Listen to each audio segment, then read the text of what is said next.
Buenos días, Álvaro Cedeño y Álvaro Cedeño les saludan en este episodio número 327 de Diálogos con Álvaro Cedeño. Esta es una conversación intergeneracional que toca temas como transformación de talento, acción humana eficaz y espíritu emprendedor. Hoy para conversar sobre el artículo publicado esta semana en la página web alvarocedeno.com titulado Apagón y cortafuegos. Papá, ¿cómo estás? ¿Qué tal? Muy bien, muy bien. Vamos a hablar de los incendios en Europa. Eh, ese es la evocación del título, ¿verdad? Ujú. Qué serio, Sí, ¿verdad? El asunto, cómo no, que cómo no, sí.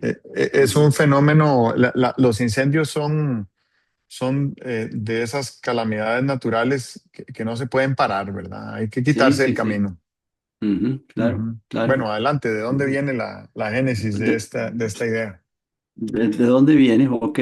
Sí, el artículo del lunes se refiere a cómo, a qué actitud tener para enfrentar el apagón educativo que nosotros tuvimos y hemos tenido por mucho tiempo y que ahí le venimos dando largas, ¿verdad? Todavía no tenemos ningún plan para salir del apagón educativo. Eh, yo he publicado en este blog por lo menos un par de ideas sobre cómo enfrentar el apagón educativo. Y aquí vuelvo otra vez a, a repetir tal vez alguna idea y a redondearlas un poco más. Entonces, te cuento cómo va la cosa aquí, ¿verdad? Eh, yo siento que estamos ante una emergencia y es una emergencia silenciosa. Los chicos van todas las semanas a clase, los maestros llegan con toda su buena voluntad a clase y tal, pero resulta que ahí tenemos unas deficiencias estructurales que se están prolongando. Eh, tenemos una cosa muy terrible que el país hizo, y es que en un determinado momento dijo, como el territorio que estamos recorriendo es muy peligroso, como hay muchas amenazas en el camino, pues lo que vamos a hacer es cubrir el, el parabrisas delantero con una manta que nos impida ver muy bien cómo está el camino. Y eso es suicida. Eso fue lo que hicimos cuando decidieron no volver a hacer pruebas, ¿verdad? Y entonces, o peor, cuando se decidiera hacer unas pruebas que se ajusten a la situación, porque entonces lo que nos va a estar dando como resultado las pruebas de rendimiento académico es que todo va bien cuando no todo va bien. Entonces, eh, pensaba a propósito, como lo dices muy bien, de los incendios en Europa, especialmente de los incendios en España, de la idea de que es un cortafuegos. Un cortafuegos es casi una idea contraintuitiva, en vista de que el incendio está por ahí y ya sentimos las cenizas caer por aquí. eh, ¿Por qué no pensamos en darle espacio al fuego? No sé, yo no sé cuánto será, pero 200 metros, y en vez de estar combatiendo el fuego donde están las llamas, nos venimos 200 metros más acá y empezamos a hacer algo como una calle sin vegetación, ¿verdad? Cortamos los árboles, quitamos el monte, etcétera. Incluso en algunas circunstancias el cortafuego se hace quemando, porque es una quema controlada. Usted quema controladamente el cinturón ese del cortafuego y ya lo que se quemó no se puede volver a quemar, y entonces ahí se detiene el fuego, si es de suficiente anchura. La anchura, desde luego, la anchura óptima es una consecuencia de la resequedad de la vegetación y de los vientos, ¿ok? Pero construir un cortafuegos parece contraintuitivo. Usted dice, mira, toda la gente que estaba combatiendo el fuego se vino 200 metros más acá y empezó a cortar maleza, a cortar árboles y tal, claro, para que el fuego no siga corriendo cuando llegue ahí, ¿verdad? Entonces, yo siento que primero, ante la crisis educativa, tenemos que tener una actitud de emergencia. Y en esto creo que hay paradigmas. Cuando en Costa Rica se habla de una emergencia nacional, de lo que se está hablando es de que haya trámites presupuestarios holgados, con mucho menos rigurosidad que los usuales para hacer gasto y tal y cual. No, yo no estoy hablando de eso, no es una emergencia presupuestaria lo que hay que decretar, es una emergencia en la forma como abordamos el tema de la educación en el país. Y pienso que es, hay una coyuntura muy interesante. La inteligencia artificial a mí me parece que es nueva. A personas más informadas no les parece nueva. A mí me parece que es nueva porque hace unos meses fue que empecé a intentar cosas en inteligencia artificial. Pero bueno, es una variable, yo diría que nueva, que habría que introducir en las posibilidades de solución. Ok, en qué consiste el, el planteamiento que estoy haciendo?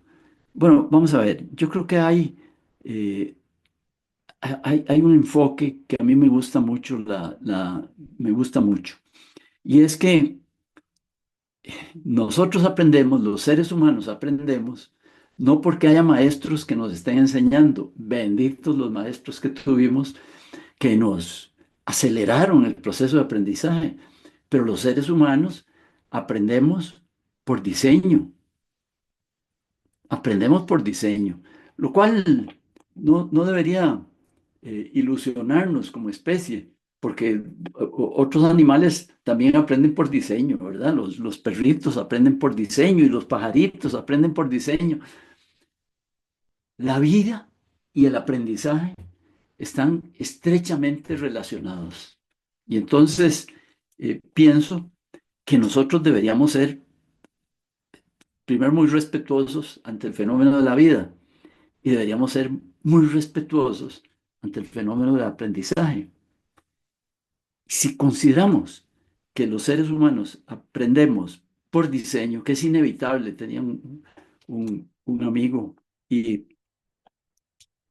tutor que decía que aprendemos por diseño, que es inevitable aprender. Una persona dejada por ahí en una comunidad metida en medio de la montaña, aprende, porque afortunadamente, creo que afortunadamente, eh, estamos diseñados para aprender, ¿verdad? Bueno, entonces, lo que querría proponer es lo siguiente, que nos hiciéramos la pregunta, no de cómo abordar el incendio, sino que nos hiciéramos la pregunta de cuál es el aprendizaje mínimo necesario para desatar el aprendizaje autónomo, para potenciar esa capacidad de aprendizaje autónomo que tenemos. Y entonces planteo dos o tres cosas importantes. Existe un concepto dentro de las ciencias didácticas que se llaman los conceptos portal.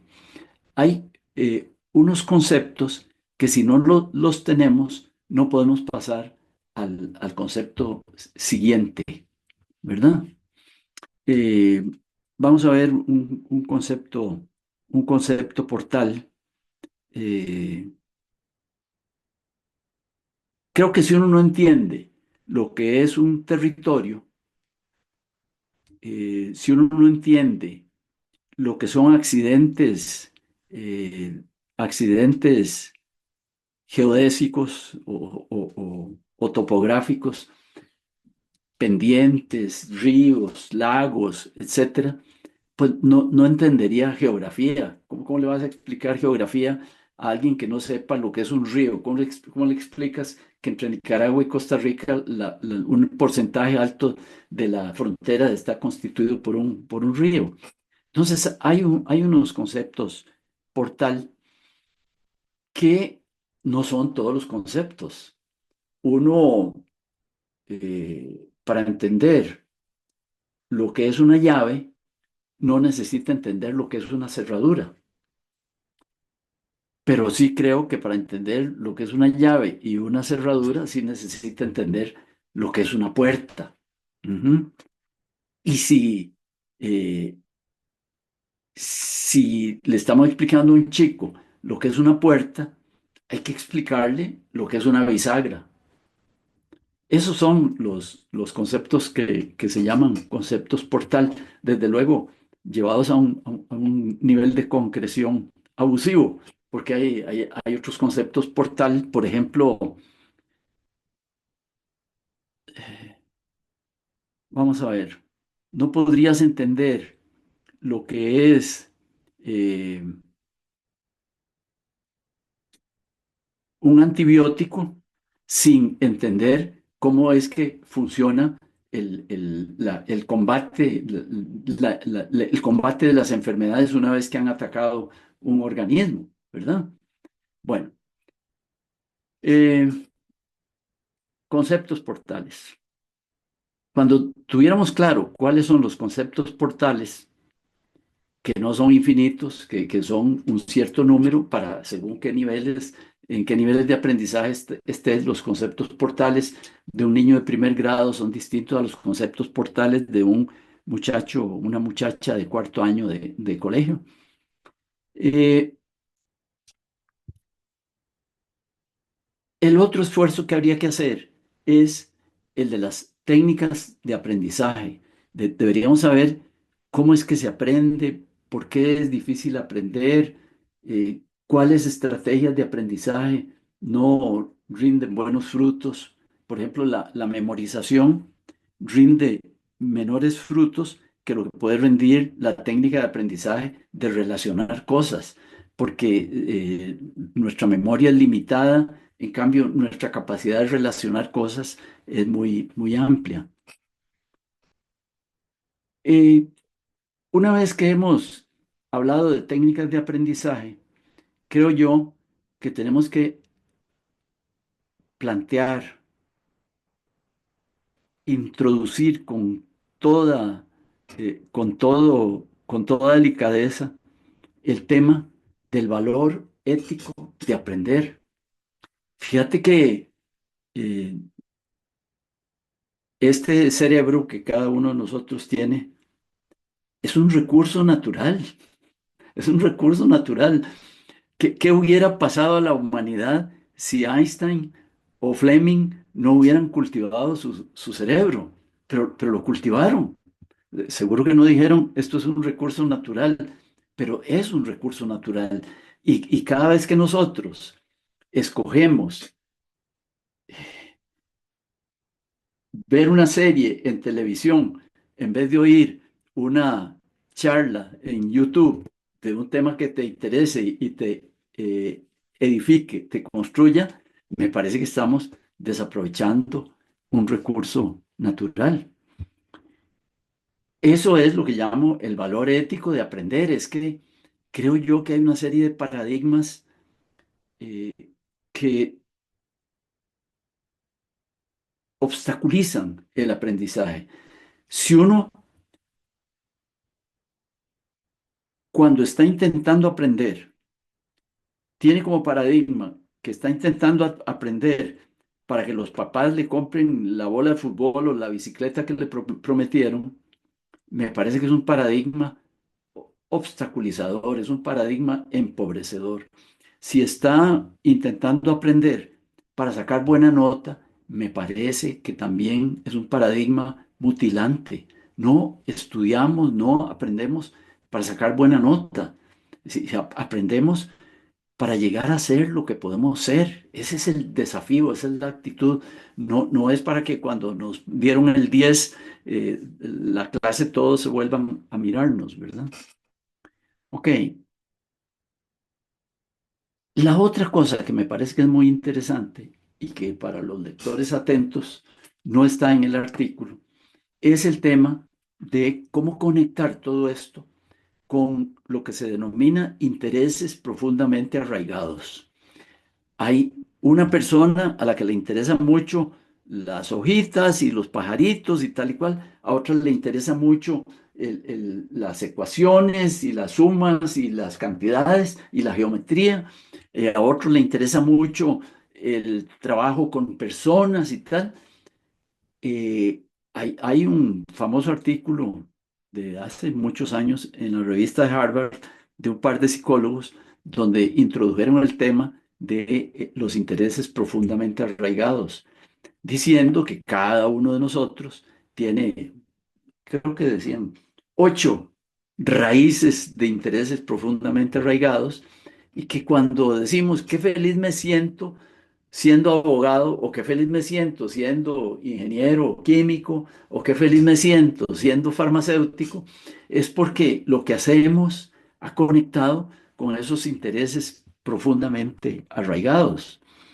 Bueno, ahí tengo 3, 4 eh, eh, ideas de por dónde deberíamos de empezar a desarrollar o desarrollar el combate del apagón educativo.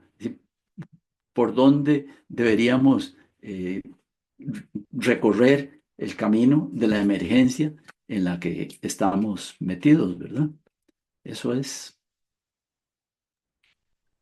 Ok, muchas gracias por la explicación eh, bastante, bastante meticulosa de este proceso de pensamiento para abordar la crisis educativa. No, no sé cuál es la palabra correcta para describirlo, ¿verdad? Me sentí tentado a decir catástrofe, eh, porque si me pongo a imaginar las consecuencias que esto va a tener durante los próximos 40 años, pues no es una crisis que estamos viviendo hoy, es una catástrofe cuyas consecuencias vamos a sufrir como comunidad colectiva, como nación, por las próximas 2 generaciones.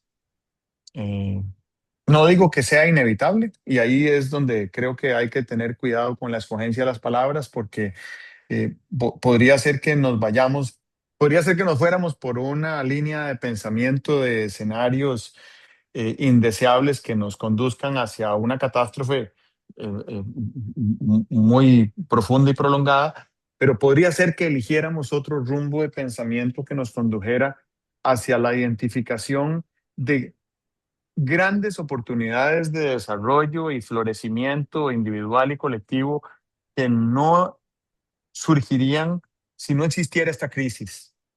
Y eso es, creo, lo que nosotros tratamos de postular acá cuando nos referimos a la antifragilidad, y es pensar, es una actitud de pensamiento que nos, que, que, que nos incline hacia buscar formas de robustecernos en la adversidad. Y la crisis educativa, el apagón educativo que ha sufrido este país con la pandemia, desde la pandemia y desde mucho antes. Yo diría que con la vuelta del siglo XXI empezamos a percibir una creciente deserción estudiantil a nivel de colegio.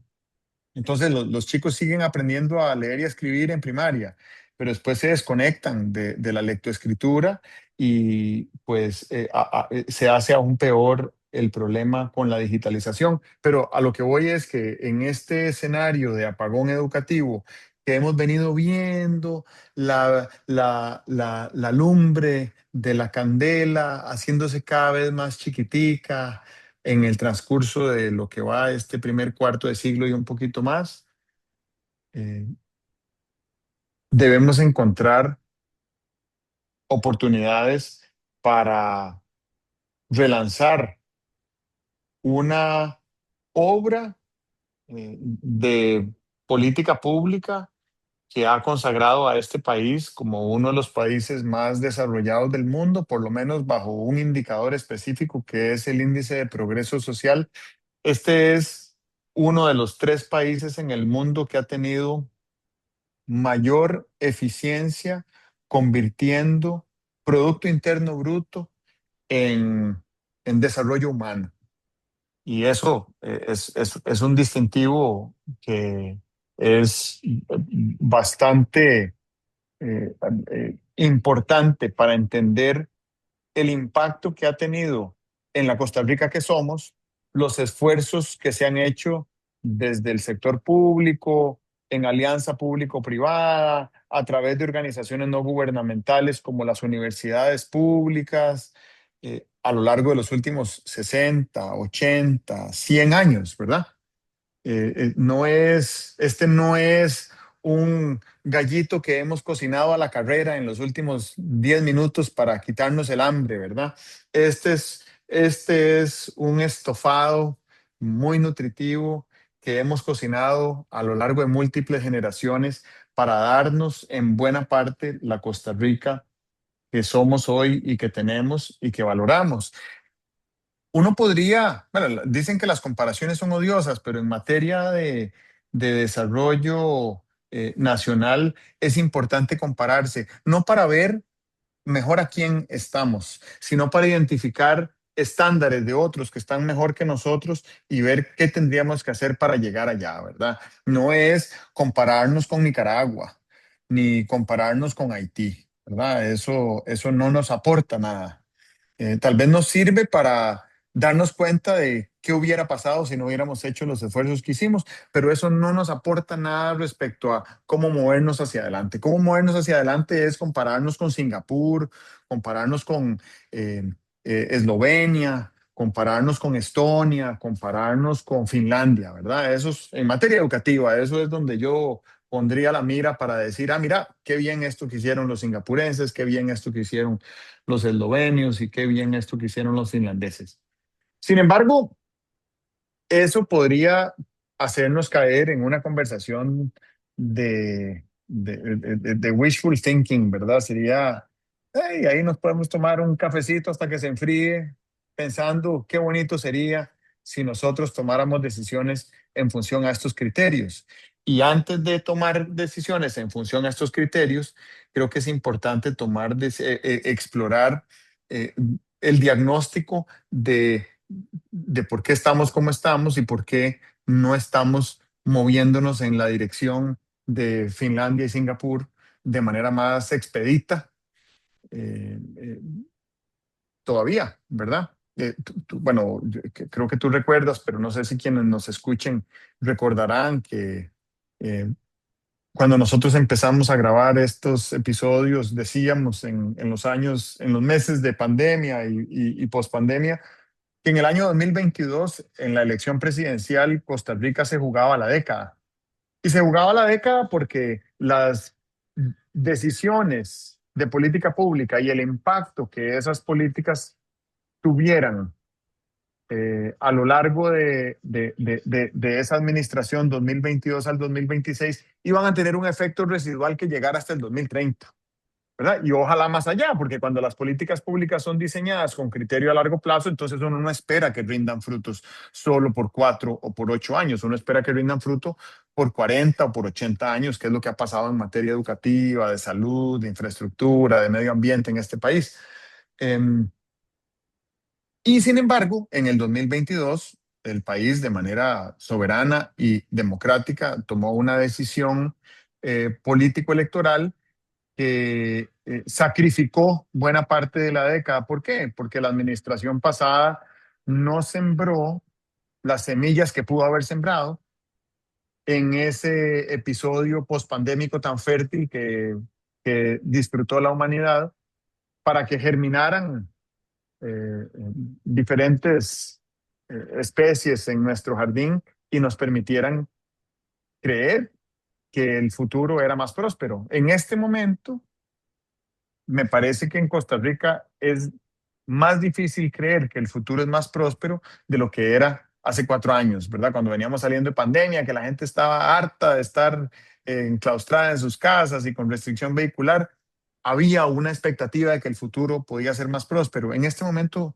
no sé, creo que habría que tener mediciones de opinión pública para ver cuánto se siente la gente como que la prosperidad está a la vuelta de la esquina en el futuro comparado con cómo estábamos hace 4 años. Pues bueno, el efecto residual de la administración pasada inevitablemente condujo a una administración actual que siento que todavía está en un proceso de tierra arrasada, donde está tratando de desenraizar las plantas que había sembradas en el jardín, y no está dejando el suelo pelado, porque el suelo pelado es fértil, el suelo pelado es muy apto para sembrar semillas. Entonces yo lo veo con muy buenos ojos, ¿verdad? Pero así como lo veo con muy buenos ojos porque elijo ser optimista, también veo que se están tratando de desenraizar algunas plantas que tienen 60, 80 años de estar ahí dando frutos positivos, y, y quitarlas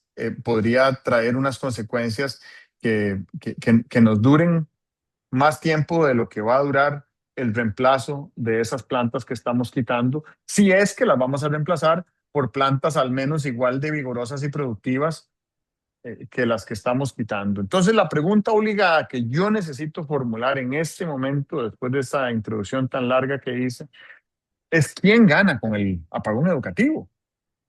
¿A quién le conviene que una masa crítica de ciudadanos, votantes en este país a partir del año 2030, que es cuando venga la próxima elección presidencial, tengan menor desarrollo educativo del que tiene una masa crítica de votantes en el 2026 o en el 2022? Digamos, llevemos esto a un extremo, reduzcámoslo al absurdo, ¿verdad? ¿Quién sería el mayor ganador que podamos imaginar en este momento de que en la elección presidencial del 2050 en este país, eh, eh, muy poca gente supiera leer y escribir? O sea, que la gente llegara a la urna y votara por el color de una bandera porque no sabe ni siquiera leer el nombre de un partido. ¿A quién le convendría eso? A alguien le convendría eso más que a otros, ¿verdad? Eh, eh, a alguien le convendría más que a otros que hubiera más violencia en este país. A alguien le convendría más que a otros que hubiera más crisis ecológicas en este país, que hubiera más contaminación de agua, más incendios forestales. A alguien le conviene, porque eso forma parte de una agenda política. Siempre hay alguien que saca ventaja de diferentes circunstancias que hay en un país. Este es un país muy privilegiado porque a lo largo de 75 años, en todos los bandos que han alcanzado el poder político, ha habido identidad y consonancia en la conveniencia de mejorar la educación pública, de mejorar la seguridad social y la salud pública, de mejorar la conectividad por red vial, la conectividad de electricidad, la conectividad de internet, eh, la cobertura de ecosistemas saludables, la reducción de inseguridad, el aumento de oportunidades, el encadenamiento de pequeñas y medianas empresas para la exportación. Acabo de decir 10 que me vinieron a la cabeza mientras pensaba en los gobiernos que han estado al mando en este país por los últimos 75 años. Ha habido consonancia en que esas 10 cosas continúen sucediendo. Y de pronto siento que estamos en un escenario político donde al gobierno actual y al gobierno pasado, que son básicamente lo mismo, eh, ninguna de estas 10 les conviene.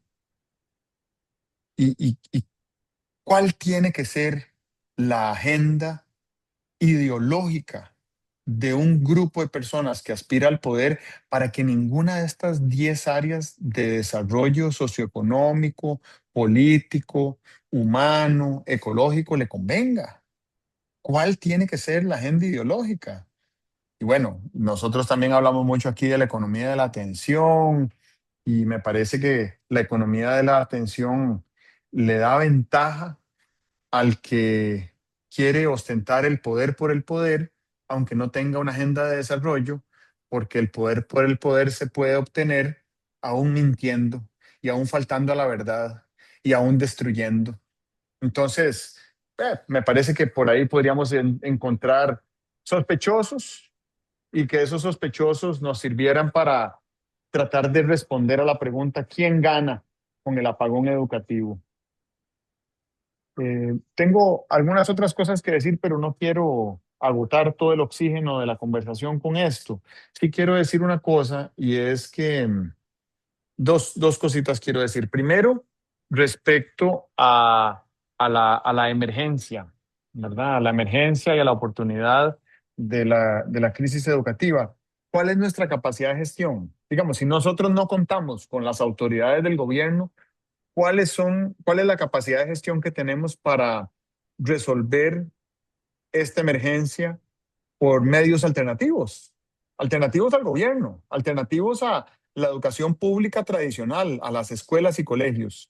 ¿Cuál es nuestra capacidad de gestión? Bueno, bien dijiste que la inteligencia artificial en estos momentos viene a ser una herramienta con tantísimo potencial que perfectamente podríamos imaginarnos un futuro dentro de 24 años donde echemos la vista atrás y digamos, mira cómo todo respecto a ese tema específico del aprendizaje de las matemáticas o del aprendizaje experiencial o del aprendizaje basado en proyectos se transformó para bien gracias a la inteligencia artificial. Ese es un escenario plausible. Em, Esa es una cosa que quiero decir, cuál es nuestra capacidad de gestión. Y creo que nuestra capacidad de gestión exige que seamos capaces de imaginar escenarios que antes de la inteligencia artificial no los podíamos imaginar. Ahora sí los podemos imaginar y más bien creo que nos quedamos cortos porque el potencial de la herramienta excede nuestra propia capacidad de imaginación que cultivamos antes de que existiera esa herramienta en nuestros bolsillos. Y lo segundo que quiero decir es que hay que tener cuidado con la digitalización, sobre todo desde el punto de vista del desarrollo cognitivo y neurológico de personas en crecimiento, ¿verdad? Que son los jóvenes, hasta 25 años, digamos. Eh, hace Hace décadas, desde hace décadas, la educación sueca era una educación de estándar global altísimo, ¿verdad? Suecia era el país al que todos los países volvíamos a ver para aprender cómo hacer para que la educación fuera mejor. Todavía tiene unos elementos, la educación sueca, que son extraordinarios, como por ejemplo una especie de red de centros de cuido de niños y jóvenes a donde pasan unas horas del día entre el momento en que terminan las clases ordinarias y el momento en que pueden volver a sus casas cuando ya sus padres están de regreso del trabajo.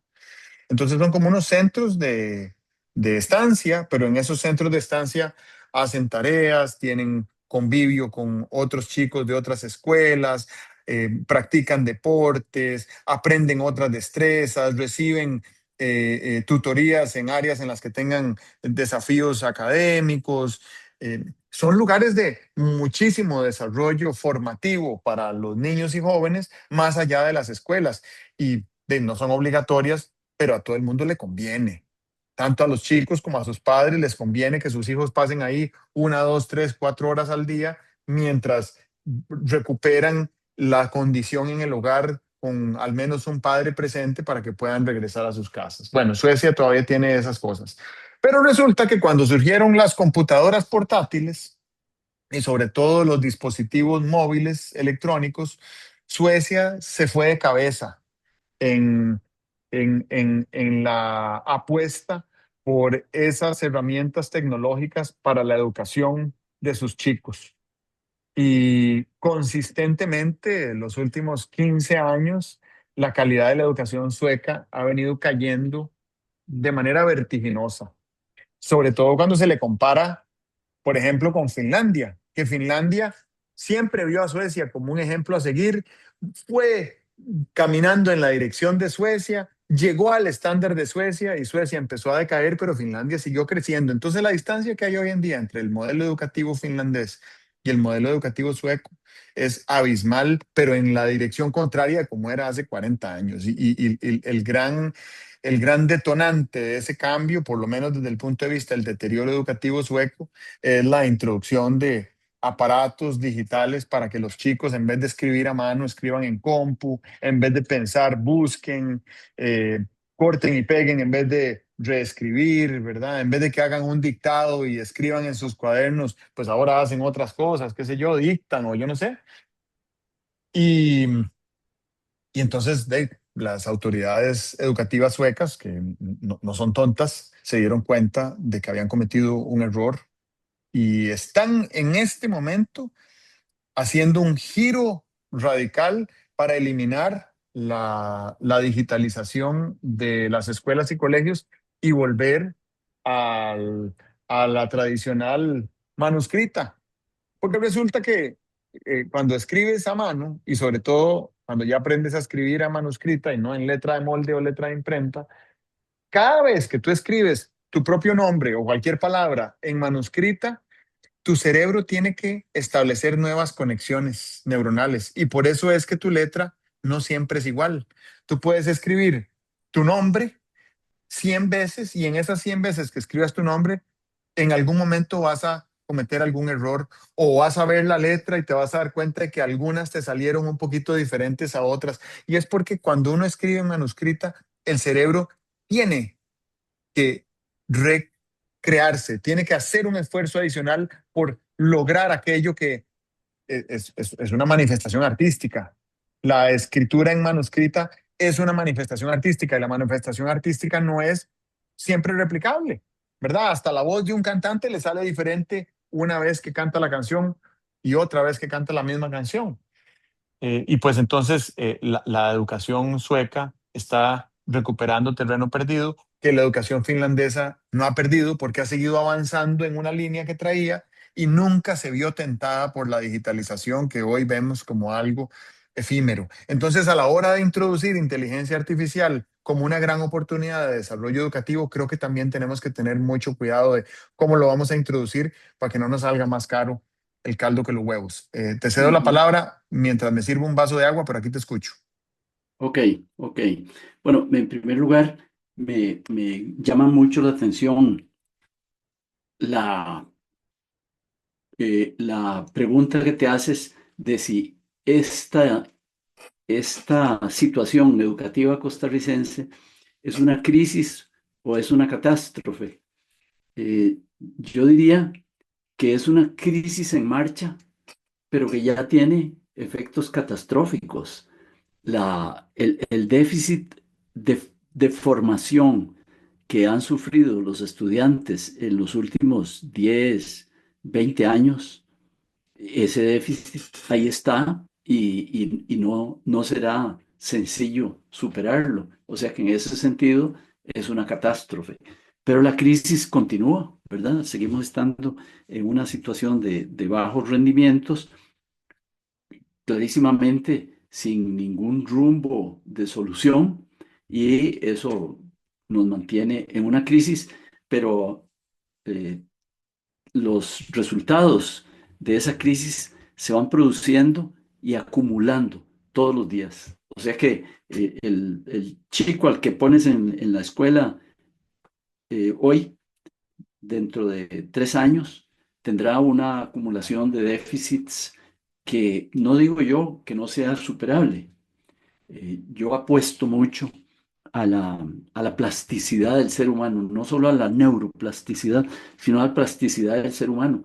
Somos capaces de salir de verdaderos impactos de déficit en muy poco tiempo, ¿verdad? Eso ocurre cuando el chiquillo en tercer año se queda en matemáticas porque es malísimo en matemáticas y lo ponen a hacer un curso de un mes para que se prepare para el examen de aplazado, y en un mes viene a la casa diciendo, puchica, no había visto esto, ¿verdad? Yo siempre recuerdo que cuando estuve tercer año, me costaba mucho entender lo de los exponentes y las raíces.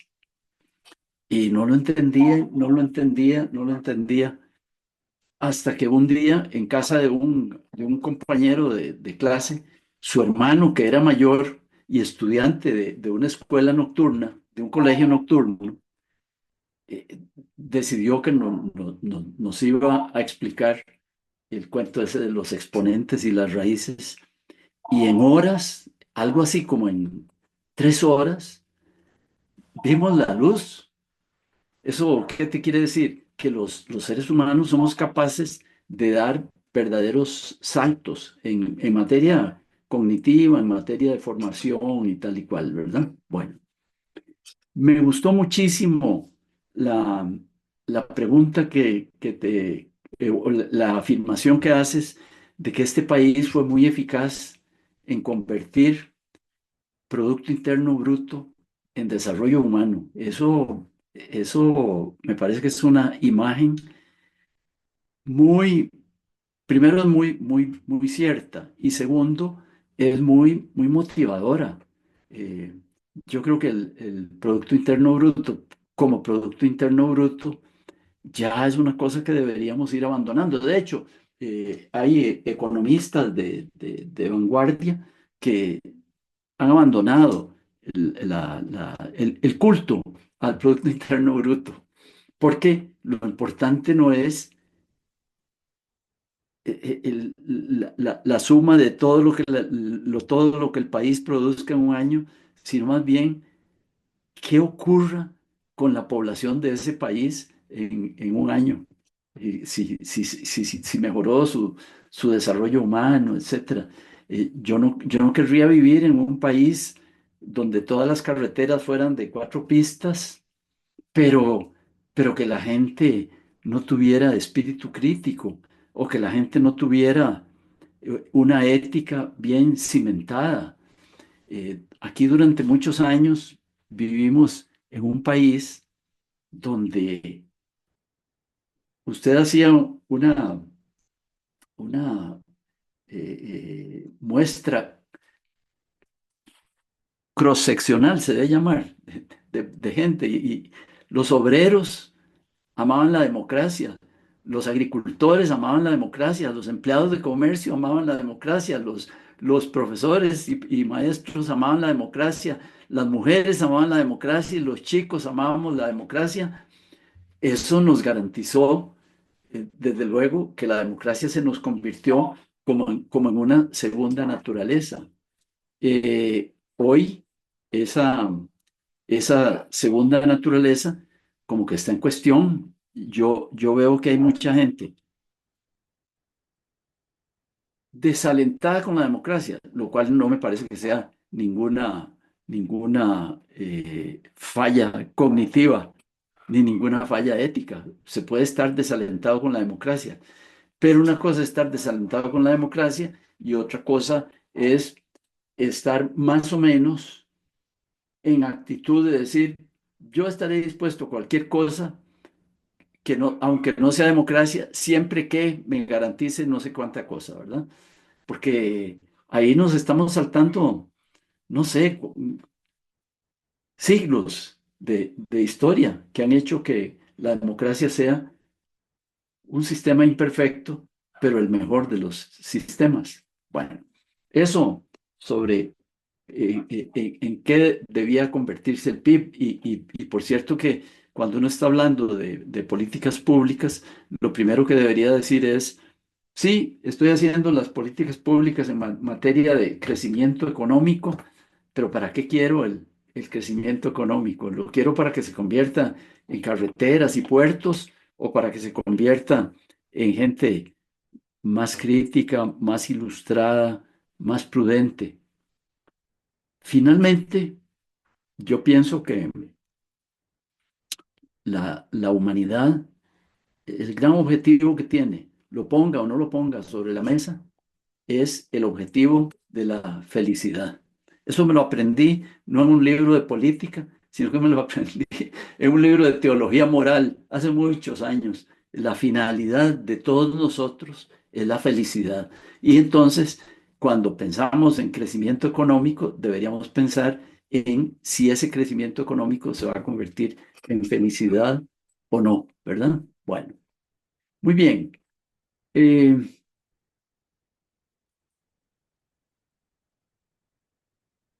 para planteaste una serie de cosas. Una de las cosas que planteaste me llevó a mí a comparar la palabra utopía con la palabra distopía. La palabra distopía no se usaba hace un par de decenios, pero se empezó a usar en este siglo, ¿verdad? La palabra distopía. ¿Qué es distopía? Una distopía es lo contrario de una utopía. ¿Qué es la utopía? La utopía de Tomás Moro.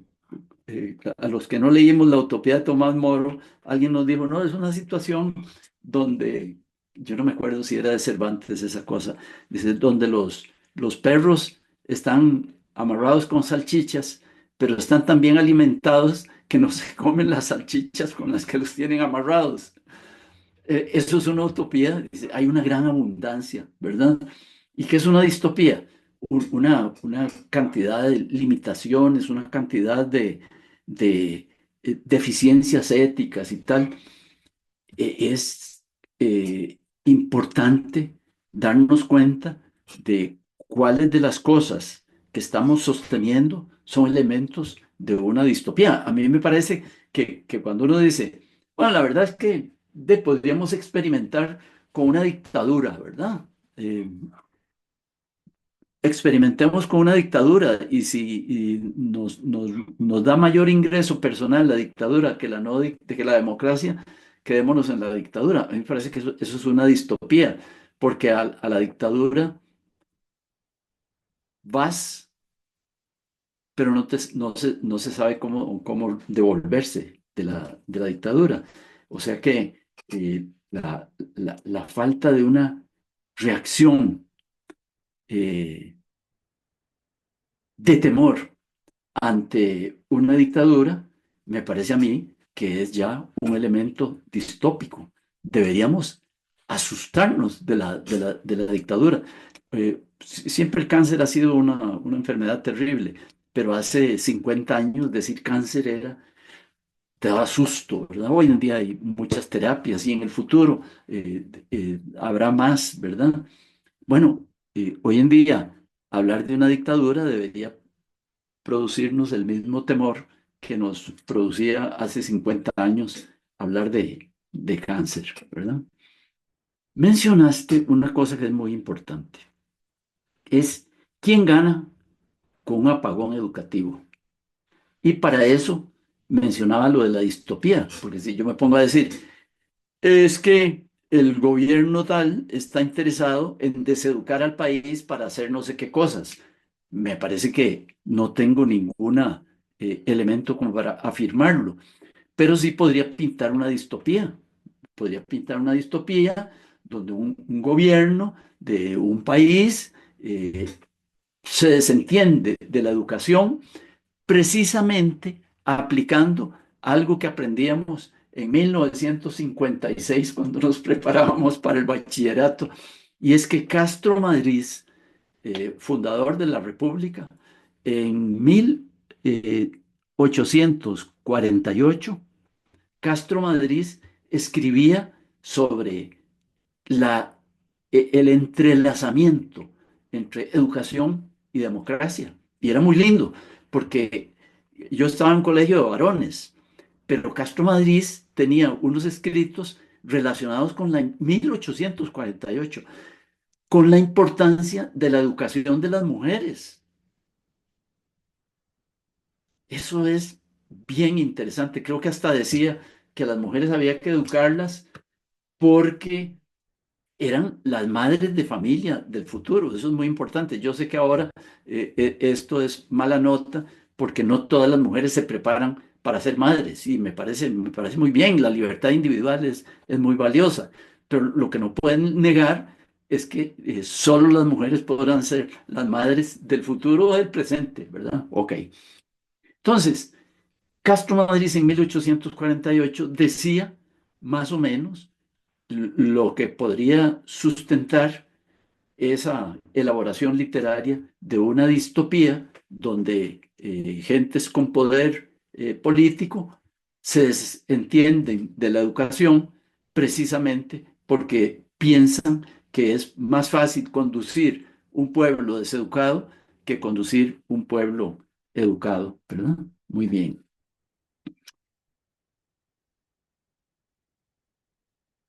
Finalmente mencionas el tema de los riesgos de la IA y los detallas muy bien, los ejemplificas muy bien.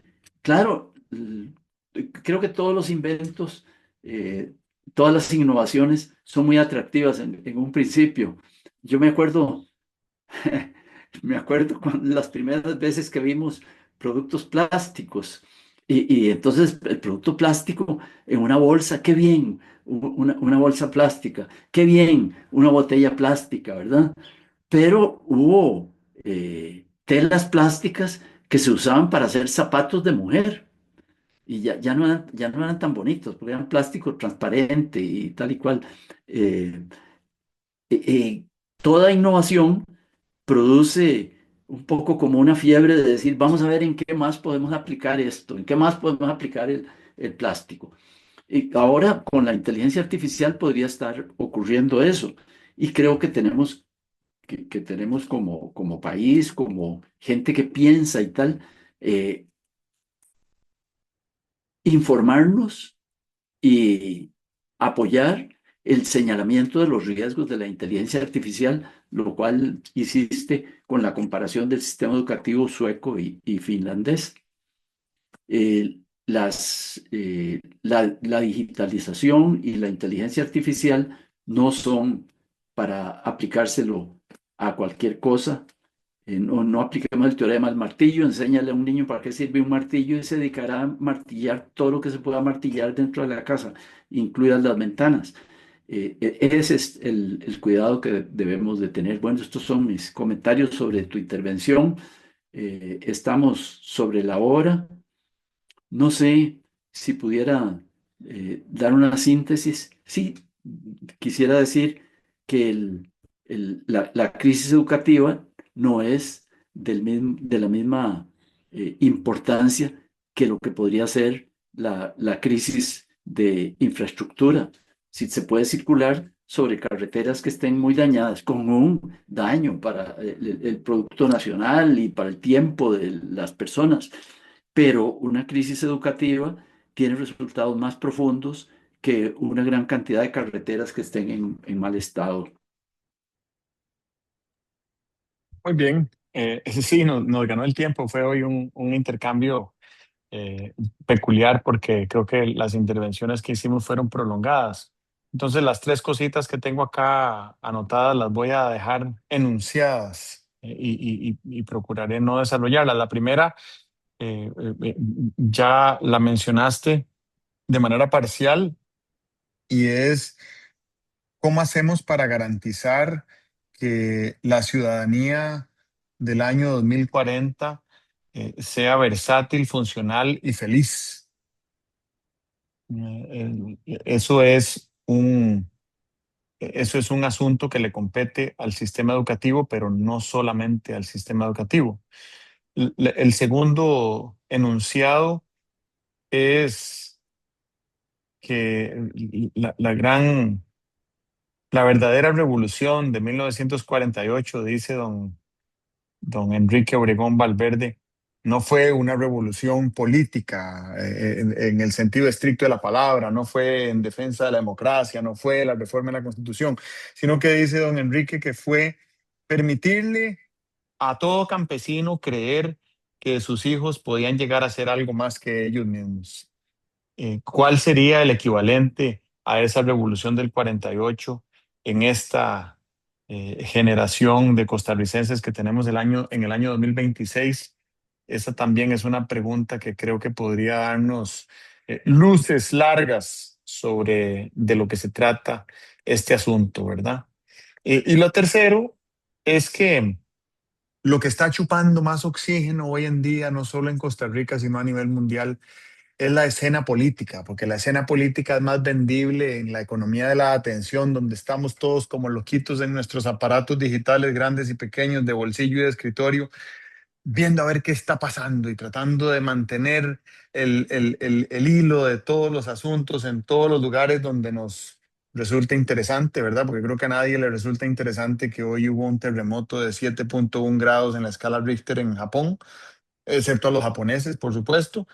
Eh, pero lo que sigue siendo más prioritario y más pertinente y más importante y más urgente que nunca es el estado actual de la naturaleza a nivel planetario, ¿verdad? El estado de la biosfera es muchísimo más relevante para la preservación de la vida en el planeta que cualquier evento político que suceda en cualquier lugar del mundo, ¿verdad? Así que desde el punto de vista de lo que usualmente hablamos acá, que es escogencia de incentivos, identificación de prioridades, creo que seguimos un poquillo perdidos, pero por lo menos tenemos la posibilidad nosotros de llevar estas palabras a algunas otras personas y ver hasta dónde podemos tener algún impacto. Con eso me doy por satisfecho. Muy bien, muchas gracias. A ti, que estés muy bien. Este, tú también. ¿Mm? Nos vemos. Dios. Chao.